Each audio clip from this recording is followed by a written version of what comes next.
शिक्षा अधिकारी सतीश पांडे के अड़ियर रवैया और तानाशाही लले के जिला शिक्षक संघ मन अपन अधिकारी के खिलाफ मोर्चा खोल दिए है। वर्चुअल मीटिंग के माध्यम से शिक्षक संघ मन के कहना है कि कोरोना काल में मौखिक आदेश के तहत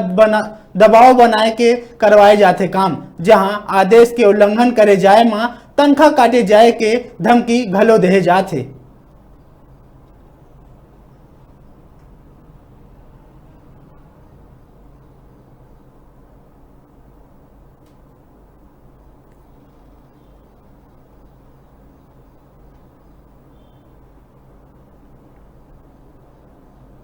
देखिए, स्कूल शिक्षा विभाग का जो मुखिया जो होता है, उसके अधीनस्थ जितने भी कर्मचारी होते हैं उनके संरक्षण के लिए होता है, न कि उनको मौत के मुंह में झोंक दे। सबसे पहले दायित्व बनता है, उनका कर्तव्य बनता है, उनका धर्म बनता है कि हमारे कर्मचारी को कैसे संरक्षण दे, उनको कैसे सुविधा दे, कैसे सुरक्षा दे। ये पहली प्राथमिकता होनी चाहिए हमारे कर्मचारियों के लिए। लेकिन अभी वर्तमान में देखने को हमको मिला है कि 8 साल का बच्चा लाटा स्कूल में पदस्थ महिला की बच्चा 8 साल का जो बच्चा है वो कोरोना पॉजिटिव था, और उनके जो संस्था प्रमुख के द्वारा जो बार बार प्रताड़ित किया जाता था कि तुम नहीं आओ, ड्यूटी आओ, ड्यूटी आओ, ड्यूटी आओ।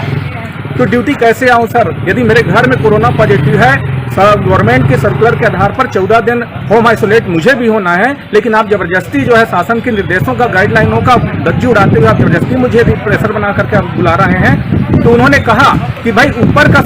हमारे डिपार्टमेंट के आला अधिकारियों का जैसा निर्देश है जिसका पालन करने वाले हम कर्मचारी हैं, तो हमारा जरूरी है, ये हम करना पड़ेगा आपको, आप आइए ड्यूटी, अन्यथा हमारा आपका नौकरी छोड़िए। तो इस प्रकार की जो मानवताहीन, जो संवेदनाहीन जो वक्तव्य है, हम पूरी तरह से इसका घोर निंदा करते हैं, कड़ी निंदा करते हैं। मैं तो माननीय हमारे आदरणीय डीओ साहब से एक बात निवेदन करना चाहूंगा कि पिछले 2-2 महीना से जो अटैचमेंट कर्मचारी थे, इनके द्वारा अटैच किए गए थे, ऐसे कर्मचारियों को 2-2 महीने से वेतन रोक के रखा गया है। आज कोविड-19 में ड्यूटी करते करते लोग जो है आपात स्थिति में ड्यूटी करते करते हुए संक्रमण को हो रहे हैं, उनको इलाज के लिए उनके पास पैसे नहीं है, एक पैसे के लिए मोहताज हो रहे हैं, तरस रहे हैं। ऐसी परिस्थितियों में, ऐसी विषम परिस्थितियों में उन कर्मचारियों के प्रति संवेदना और सहानुभूति होनी चाहिए, न कि उनको धुतकारना चाहिए। उनके तत्काल उनका वेतन किया जाए